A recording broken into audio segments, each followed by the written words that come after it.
Now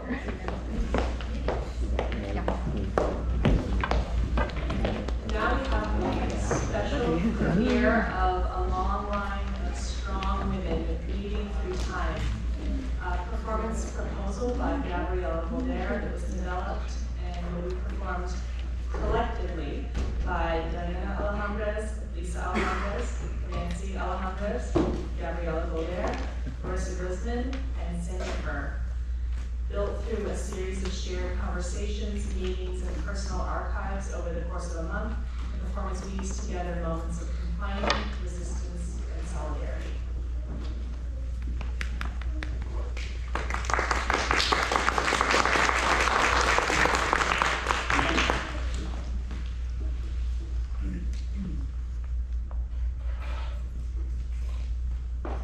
And they kill her, and they kill her, and they arrest him, and they left her, and they took her, and they took him, and they lock him up, and they humiliate him, and they humiliate her, and they beat her, and they beat her, and they yell at her, and they shot her, and they killed her, and they took her, and they killed him, and they drove her mad. She got shot and killed. She got killed. Her mom took me back. He got killed. Her brother was stabbed. He got in a fight. Her brother beat him up. They chased him down. They stabbed him. They stuck an ice pick in his midbrain. They pulled it out. He died. She died. He was jumped. He was left with a traumatic brain injury. He can walk and talk. He can't see. He can't really read. He can't taste any food. His brain was swelling. They had to remove a piece of his skull. He's gone. He can take care of himself. He's just a different person. They took him. He had brain swelling. He died. They're trying to collect stories. He was unconscious. They don't know what happened. He didn't remember his son. He suffers a lot. She's a very strong woman. She broke all her windows. She set them on fire. They would do that shit to me. She's lost. She helped. She doesn't want to hurt nobody. He lost his mind. He's out there fucking hearing voices. She's still a target.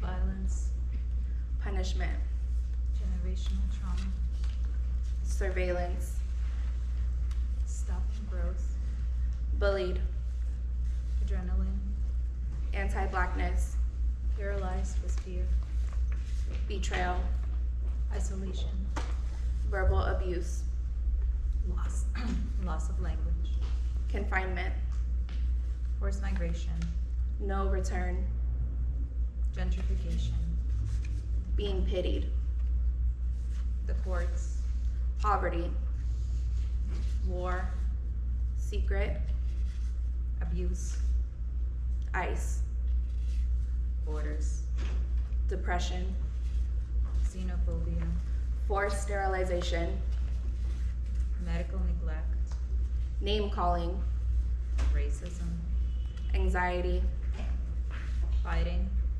cultural erasure, lack of touch, shame, crying, silenced, physical abuse, wasted time, transphobia, mental abuse, sexual assault, missed events, genocide, made to feel worthless, homophobia, heartbreak, displacement, pretending, aggression,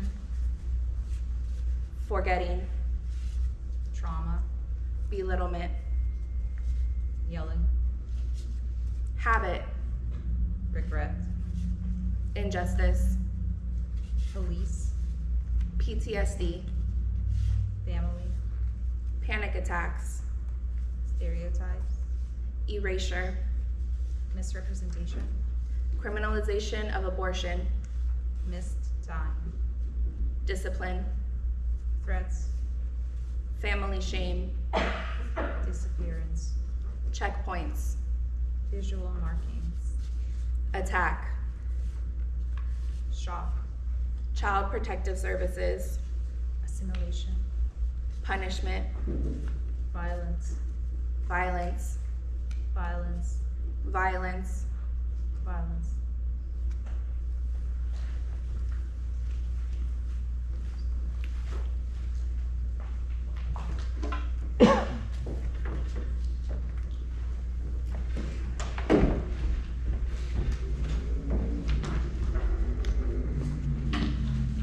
The world's most undercover gang. Correctional officers. In 1976, my father started his 3-year prison term at Tehachapi. The first time I went with my mother and siblings to visit him was when I was 12 years old. My mom kept telling us to be good or they wouldn't let us see Dad. We removed our shoes and walked through the metal detectors as quietly as we could, in fear that the men in uniforms would keep me from my father. This was my introduction to the prison system and to the men and women who run it. Correctional officers, or COs, run the daily operations inside of prisons. Many say they are just doing their jobs, but after all, many years of visiting loved ones, I figured out that they are actually the world's most undercover gang. Don't believe me? Ask anyone who has been inside of a prison, whether they were incarcerated or visiting their loved ones. I bet they could tell you stories about the CO's abuse of power. This gang loves to play God with people's lives. One time on a regular visit to visit my brother, San Quentin, my sister and I were turned away without explanation. I pushed the COs for answers, and all they would tell us was that he was involved in an incident and he was in the infirmary. They would not let us in to see him, talk to him, or even tell us if his injuries were serious. They tried to bully us into leaving, but I did not back down. I would not leave until they let me see my brother. After many calls, my demands to see my brother were met. If it weren't for my self-advocacy, I would have not known the state of my brother was in or if he was getting the proper care. Acts of humiliation fuels their egos. They take every opportunity to degrade and dehumanize people for their own entertainment. When my son was incarcerated, I took my 7-year-old grandson to visit his uncle. During our visit, my grandson asked to go to the bathroom. When I requested access to the bathroom, the CO on duty refused to let him go. He said that the bathroom was closed because visiting hours were over. Now, typically visiting hours ended at 3 p.m. It was only 2 p.m. For their own convenience, the COs decided to end visitation early that day. However, after threatening to report them to the state of California for child abuse, the lieutenant finally allowed him to use the bathroom. It was so horrible having to advocate for a 7-year-old child's rights to use the restroom, especially since the COs had the power to allow him to go. Instead, they used the power to humiliate us.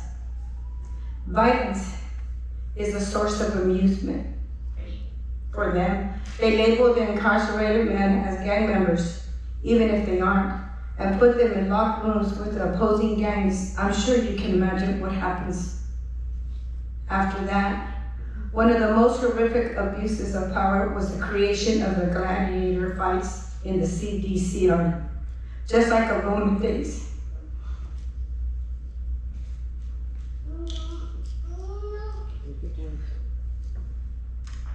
Prisoners are forced to fight each other, sometimes to death, for the entertainment of the COs.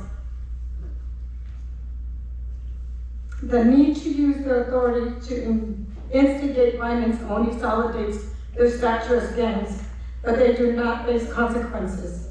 In fact, prisoners are scared to tell their loved ones what is happening behind bars in fear of retaliation of the COs. There have been times when my loved ones were locked up and they were trying to communicate with me in code with facial expressions, sign language. about what was happening.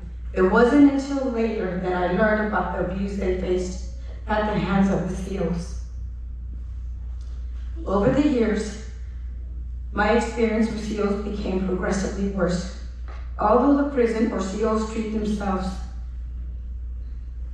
might change, the culture of the unit has not. They stick together, they back each other up, and they look out for themselves. Incarcerated folks and their loved ones are stuck in the vicious cycle that the SEALs have created to make sure that there is silence around violence they created. We need to put an end to this cycle of violence, but how? We need to continue to talk about the realities faced by those who are incarcerated and advocate for their rights to human dignity. As families and incarcerated people, we need to stand together to speak out about the conditions our loved ones are subject to, and to finally take down the world's most undercover gang. Thank you.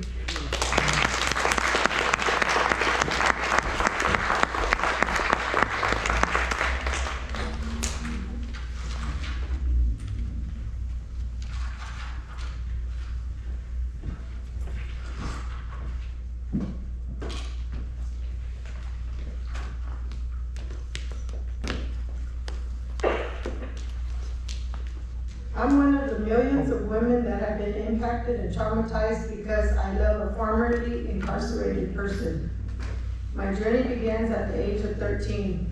I didn't know it at the time, but Frank had already begun a criminal career by the time we met in school.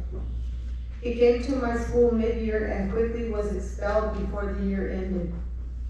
At 15, I ran off with him and fell in love. He was already immersed in the drugs and gang lifestyle. Sadly, we parted for several reasons, but my love for him never wavered. When he graduated to prison, I seen him off with the hope of still being in his life, but life happens and that was put on hold. At 25, him now freshly out of prison, we reunited. However, he was already a fugitive, and suddenly the SWAT team and 211 task force took him away. Guns aimed at him, myself, and my kids. And again, I'm left in limbo.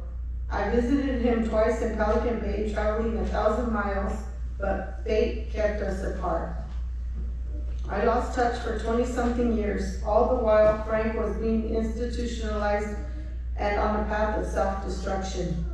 Somehow, I've now finally married the boy I fell in love with, and even with all the scars and trauma between us, he's become the man I knew he could be.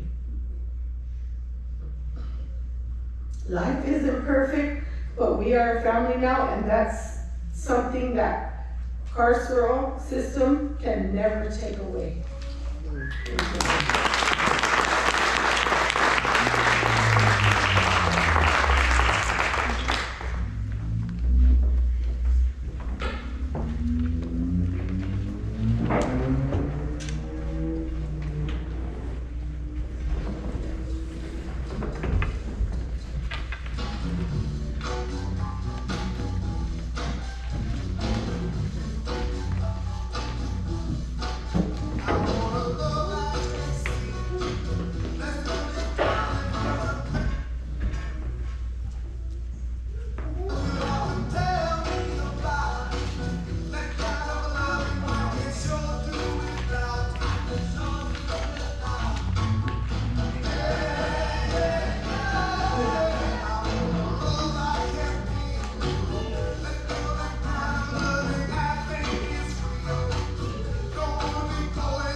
Lockers, metal detectors, steel doors.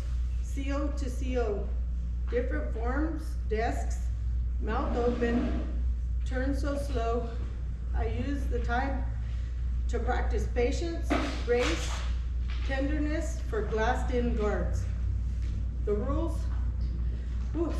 recited as if they were the same rules every week. I can wear earrings, I cannot wear earrings. I can wear my hair up, I cannot wear my hair up. I dressed by rote, cords in blue or brown, gray turtleneck, black clogs. The prisoners, all in gray sweatshirts, blue jeans, joked. I looked like them, fit in. I didn't think about it until I dreamed of being shuffled in and locked in there, hustled through the heavy doors.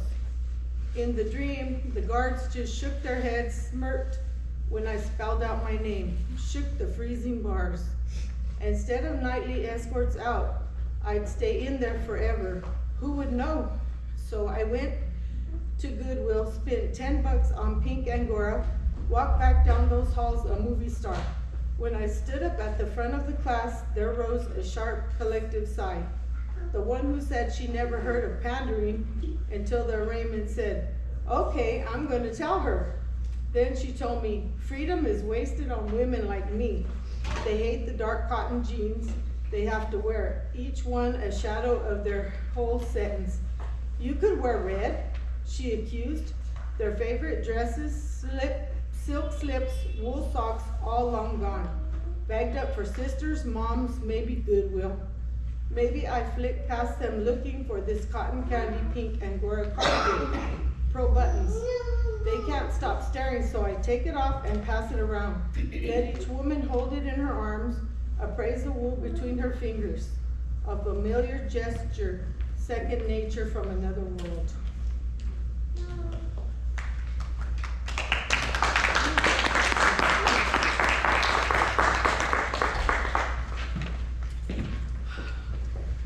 The scene opens at the San Quentin visiting room and waiting room. Numbers 1 through 20 line up. Thank you. Ma'am, this shirt is wrong. Okay. You have to go to the hospitality trailer and change.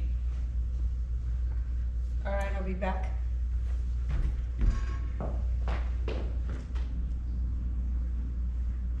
Where's Nancy? I don't know. They made her go change.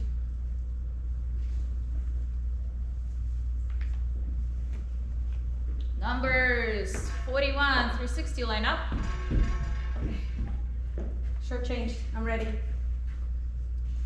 Ma'am, those pants are too tight. Are you serious? You couldn't say that before? No, ma'am, I was too busy looking at your blouse. All right, I'll be right back.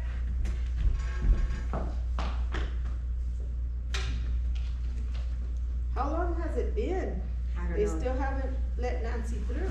I don't know. It's been a long time.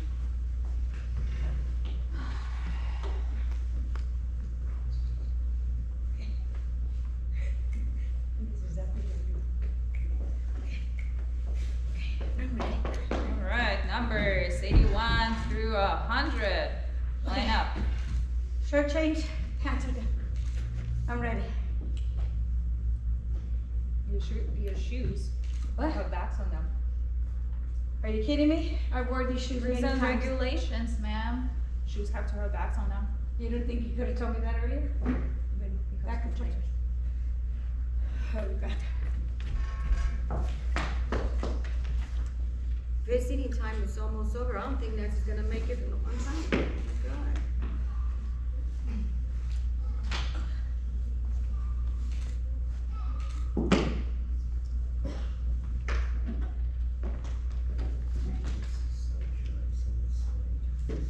All right, numbers 121 to whatever we have line up. Okay, I'm back. Shirt, pants, shoes. I'm ready to visit. Visiting hours are over. Everyone else will have to leave. Are you kidding me? I've gone back 3 times and I'm not allowed to get in? Visiting hours are over, man. You don't think you could have told me that from the beginning?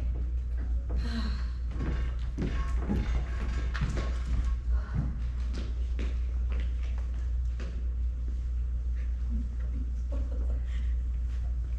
New Day in San Quentin.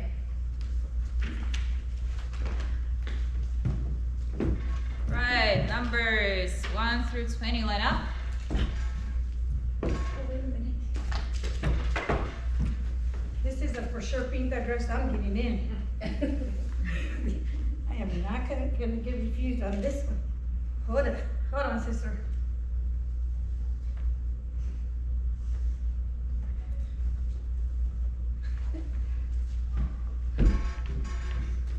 Whew. After all the humiliation, waste of time, and abuse of power, I gave myself a uniform. This is my for sure Pinta dress I'm getting in.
The mirror of shame.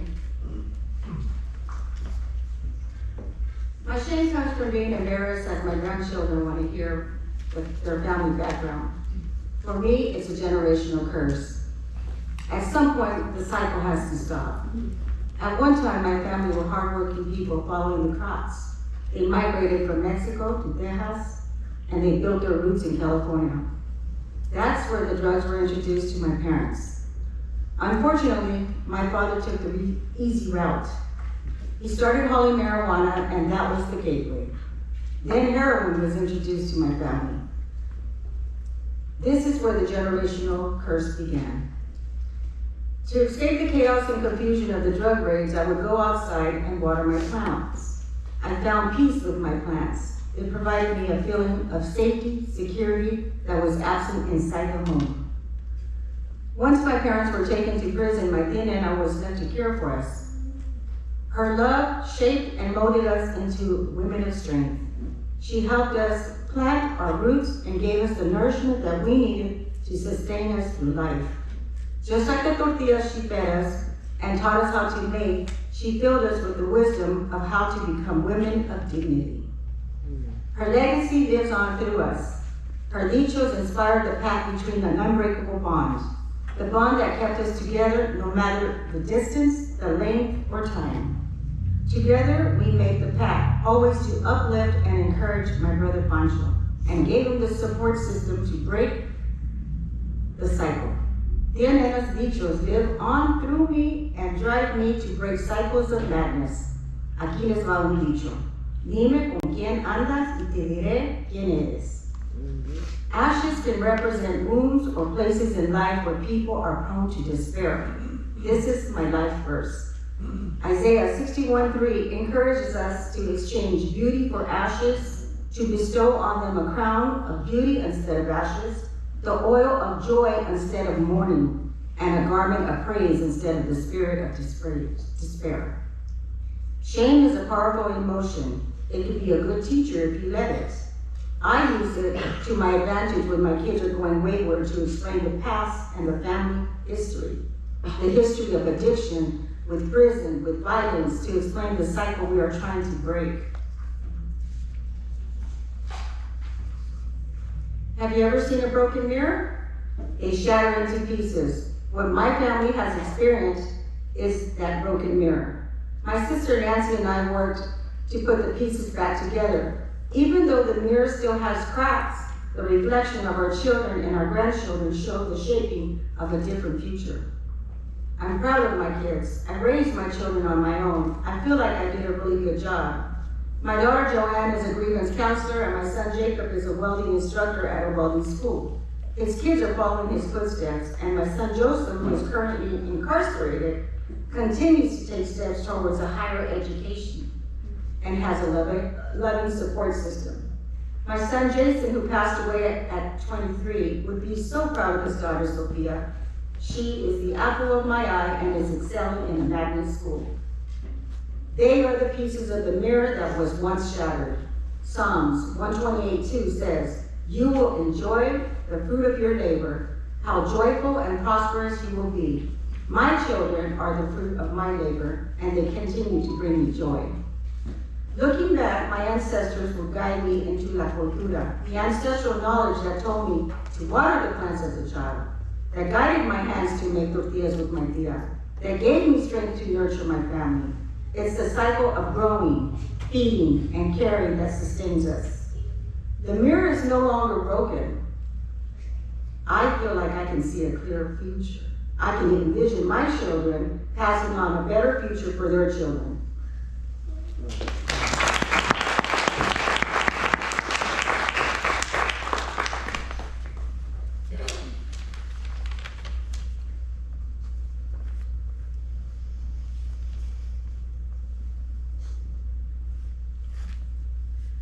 Queridas hijas, les escribo desde la cárcel de mujeres. No se preocupen, mamá no hizo nada malo. Mamá es una militante política de izquierda que lucha para cambiar el mundo. Sobre todo lucha por y para ustedes y todos los que serán como ustedes, nuestros hijos. Les cuento, vivimos en un sistema económico, político, social, cultural, que es muy cruel, porque una parte muy pequeña explota y maltrata al resto, donde los ricos tienen mucho y los demás tienen muy poco. Claro, se preguntarán por qué, si los malos son pocos y los buenos son muchos, pasa eso. Es complicado. Es que los ricos tienen todo el poder económico, de propaganda, de propiedad de las herramientas, que el resto necesita para trabajar, y tienen militares, gente con armas que reprime, atacan para que se haga la voluntad de los ricos. Sé que no lo van a entender tan fácil desde el principio, es muy difícil, pero es así. Este sistema se llama capitalismo. Y mamá, papá también, lucha por una revolución que justamente revuelva todo, lo dé vuelta y se acabe la explotación y se construya un mundo de trabajo, creación, felicidad. Pero no es fácil. Y como tienen miedo los ricos que ganemos, mientras tienen el poder, nos meten en la cárcel por pelear, por protestar, por luchar. Y así caí presa ahora. Les cuento que no es la primera vez. No les dije, estamos en el año 1969. Yo soy abogada y con otras colegas fuimos a defender a las trabajadoras, que también apresaron por luchar por sus necesidades. Y yo, como abogada, siempre las voy a defender. Y entonces me metieron presa a mí también. Aquí estoy, con compañeras, así nos llamamos entre nosotras, de distintas agrupaciones, muchas peronistas. Aclaro, peronistas viene de Perón, que fue un presidente muy discutido, pero con mucho apoyo popular, por obras que realizó para el pueblo, aunque nunca dejó de ser capitalista. ¿Qué es lo que yo creo que hay que eliminar? Porque, ojo, nunca se crean eso de que hay un capitalismo bueno. No, el capitalismo es capitalismo y eso es explotación de los que trabajan. Disculpen, otra vez me entusiasmé con las explicaciones. Es que hay tanto para explicar, tanto para cambiar. Ya se van a dar cuenta y seguro que van a ser luchadoras como mamá y papá por construir otra sociedad libre y donde todos seamos iguales. Aquí somos muchas, diferentes pero unidas por la lucha. Nos llevamos bastante bien, nos organizamos para hacer cosas útiles, gimnasia, charlas, actuaciones, porque lo que no quieren los que nos ponen presas es que estemos tristes y y que tengamos miedo, y eso nunca. Ya saldremos de aquí y seguiremos con nuestra militancia. Militancia quiere decir que luchamos, y seguro que prontito vendrán ustedes a nuestras vidas porque así lo queremos y estaremos muy juntitos y nos reiremos y jugaremos y gozaremos de esta vida que es tan linda. Y lucharemos por cambiar el mundo y lo cambiaremos. Seguro que lo cambiaremos, nos lo merecemos. Hasta muy prontito, mis amadas hijitas. Las estoy soñando y eso me hace mucho bien. Muchos besitos, muchos mimos. Las quiero un montón y un montón quiere decir mucho. Mamá.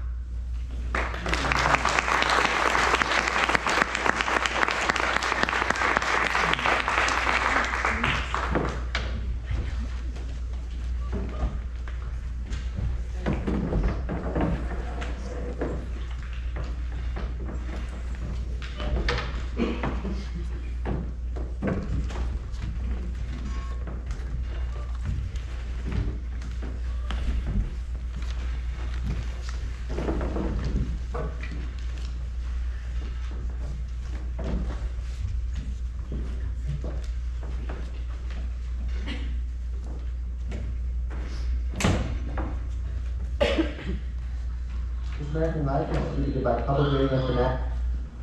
Everybody who's taking the oath, stand up. WVEZ Chicago, Public Radio International. This is American Life. And everybody speak up now so we can hear your voice. I hereby declare on oath that I absolutely and entirely renounce and abjure all allegiance and fidelity to any foreign prince, potentate, state or sovereign,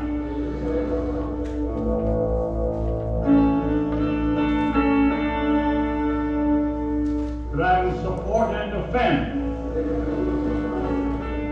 the Constitution. Do you ever get a feeling like you've woken up in a completely different country? It happens to me a lot. Your request for the asylum has been denied. You must leave this country within 10 days. After that, your presence will be considered illegal. This is a story about waking up in your fifth country. As you are at the protection of the United Nations, you'll be relocated. About being a wanted immigrant. Your application for refugee status in the United States has been conditionally approved. About this American life.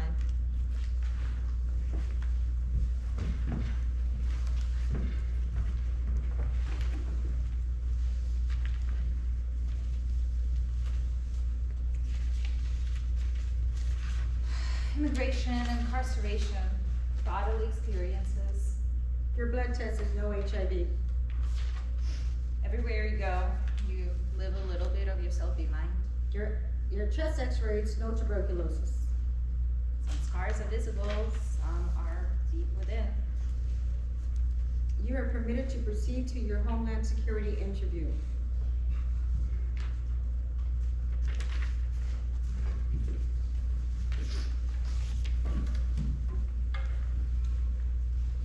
Have you ever pleaded guilty or been convicted of a crime or offense?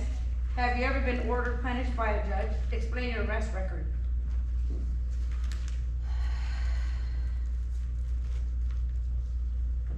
25 июня 2008 года в 11 часов 10 минут в городе Москве гражданка Хер, находясь по адресу город Москва, Зубовский бульвар, дом 4, совершила нарушение общественного порядка, выражающее явное неуважение к обществу, сопряженное с повреждением чужого имущества, а именно обвела граждан, находившихся по адресу город Москва, Зубовский бульвар, дом 4, а также находящихся по вышеуказанному адресу предметы жидкостью бурого цвета, то есть совершила административное правонарушение, предусмотренное частью 1 статья 20.КоАП РФ. Фирсова в суд явилась, вину признала. Wow.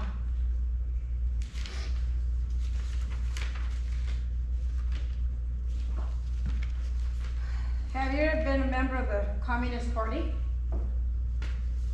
Do you intend to engaged in any activity related to espionage or sabotage in the United States? Are you currently a member of the Communist Party? Have you ever committed an act of violence or destruction of property? Have you ever been affiliated with the Communist Party?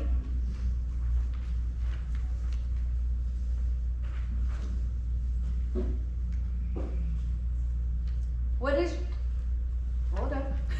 Watch it, girl. What is your claim for requesting asylum? I was politically persecuted.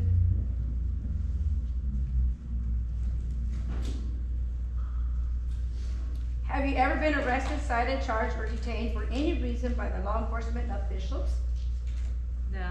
Yes. Have you ever committed a crime of any kind, even if you were not arrested for that crime? No.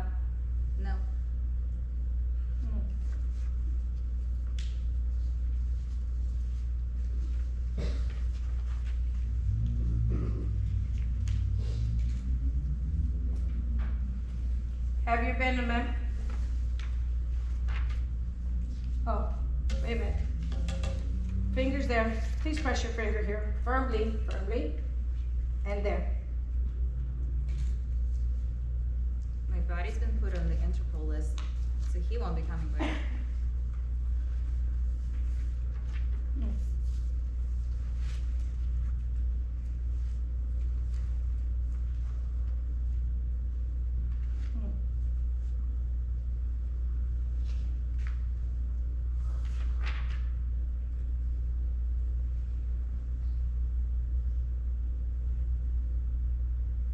Have you ever been pleaded guilty or been convicted of a crime or offense? Have you ever been ordered punished by a judge? Explain your arrest record.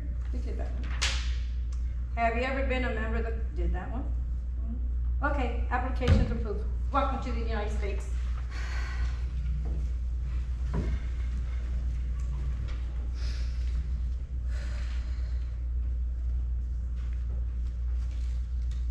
course. Now we have to get trained on how to be an American.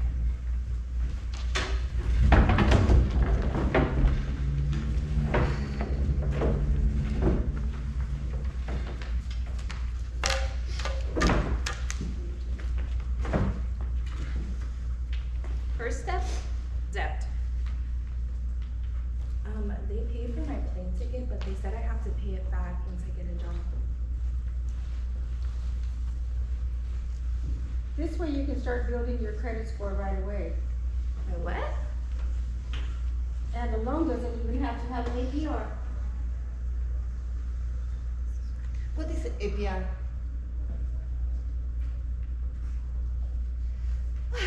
Next, we'll have to learn how to pack our bags.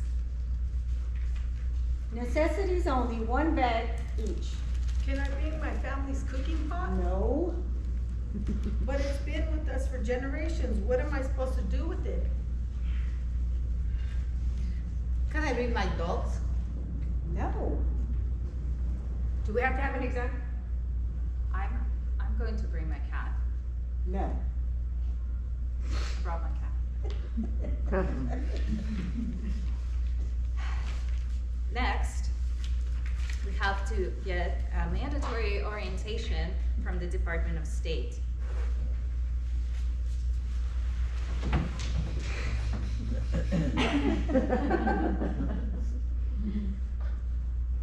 Did this video just tell us how to shop in a supermarket and told us to wear deodorant? This is offensive, right? I was definitely planning to sacrifice animal in my backyard or beat my wife, but I don't know. I think it's wrong. Are we gonna have an exam? Nobody answered. In recognition for completion of an intensive 3 days cultural orientation course designed to provide US-bound refugees with specific information and skills required for resettlement in the United States of America, issued by the Department of State on October 12th, 2011. Well, now it's time to go.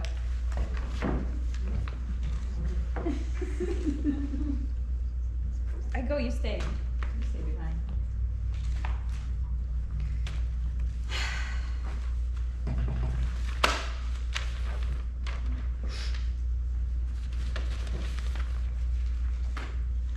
At the airport, as I go through checkpoint, I'm told that I have now been in the country where I've lived for 3 years illegally, and I'm not allowed to come back. This is somehow the 4th country I, for various reasons, has been banned from. I'm 22 years old. The day is 27th of November, 2011.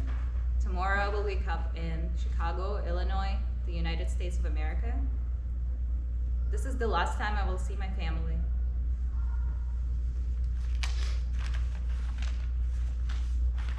Of course, now that we've landed, we have to pay back our plane ticket.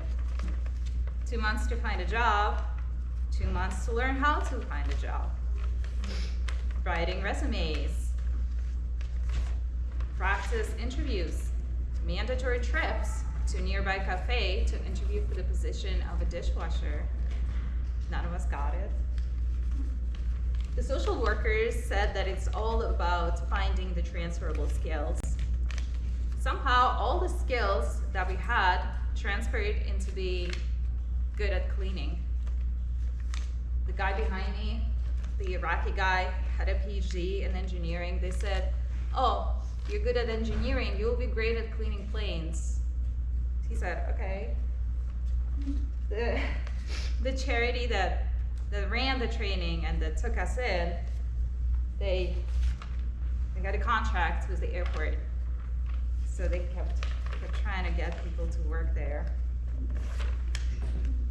Or maybe they just didn't want us to leave the plane. Maybe they just wanted us to stay on the plane forever. Immigration, incarceration. You always leave a little bit of yourself behind.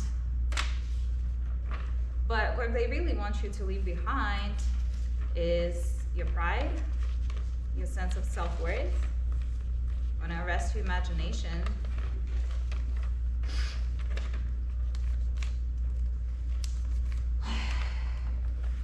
But, you know, eventually,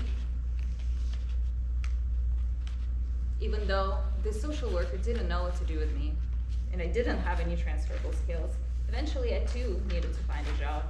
The thing is that I was a political journalist, I was an activist. I didn't have any transferable or marketable skills, except at some point I did find one or two.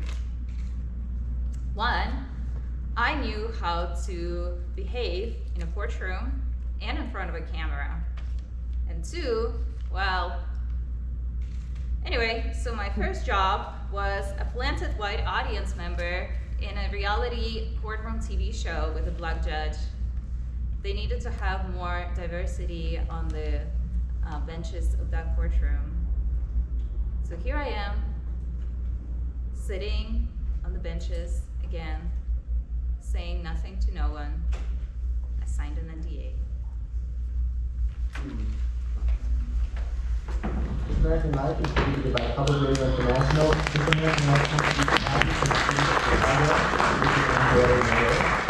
Members of our audience is provided by the listeners and fed from BBC Chicago. The BBC management oversight by Tony Malatia, who said this, that anybody who dared to turn away to another radio station during our program, anybody who wanted to leave wasn't really wanted for the revolution, unless the parish had a revolution.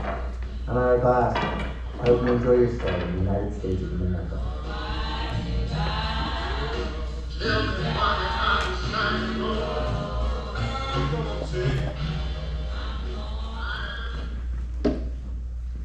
This speech is dedicated to my cousin Chris, who never gave up his fight. I was born to be a fighter. I know that's something that most people brag about, but for me, it's been a burden. Women are praised for being strong, but what makes them strong is usually relegated to the imagination. No one wants to talk about the violence and the trauma that strength is rooted in. I mean, why would they? If they acknowledge it, then they might actually have to do something about it. So instead, we're given praise, but what is good with the praise if we still need to face a world that forces us to fight? Despite this burden, I've always been so proud of my strength and tenacity, never backing down or compromising my morals, no matter the consequences. For the majority of my adult life, I have been a community organizer, and I have met people who would give their lives in the fight for a better world. I like to believe that in these spaces, I learned more about my strength, but I also learned about my courage. And over the years, both my strength and my courage have been tested in so many ways. Personally, I have gone through many traumatic experiences, but I keep going. Professionally, I've had to overcome the isolation and self-doubt of being a non-traditional student and scholar. I took my place as a transfer student at UCSC in the fall of 2021. I uprooted my new little family to move to a brand new city so that I could attend the university of my dreams. I had spent the past 4 years in community college exploring Black and Chicana feminist theory, and I was so excited to be learning in an environment where scholars like Angela Davis and Reina Grande had left their mark. Despite my constant battle with imposter syndrome, I was able to build community. I found a best friend, and I excelled in my academics.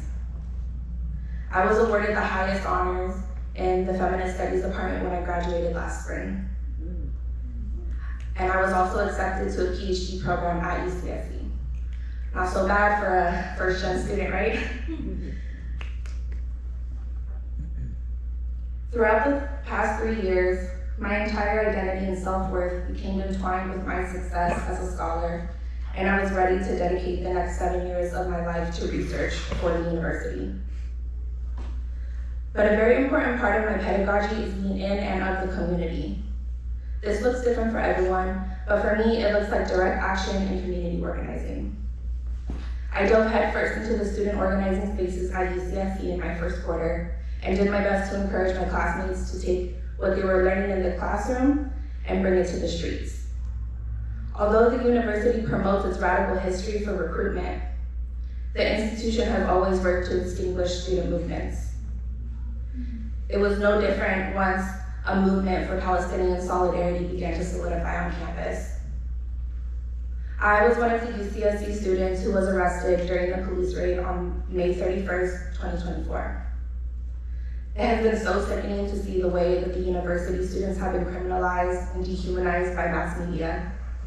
A conversation that continues to be left out is about the violence that the university is enacting on their own students who are paying them for an education.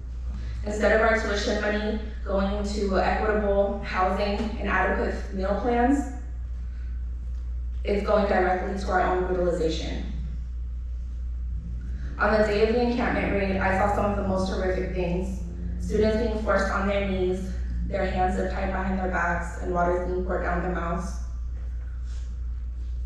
Students with bags placed over their heads and then dropped on the floor.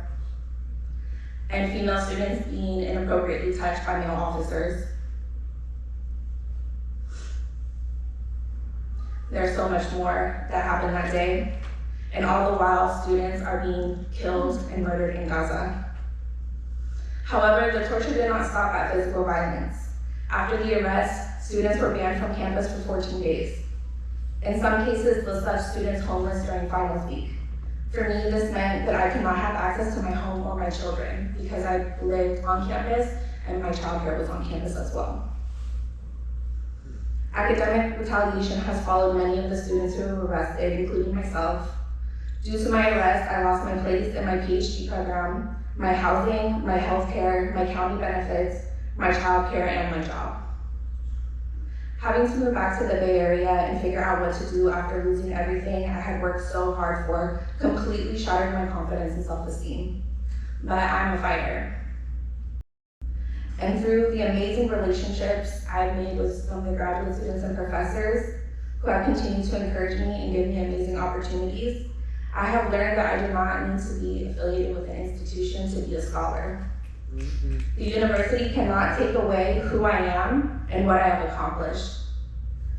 The system cannot take away who we are and what we have accomplished. Thank you.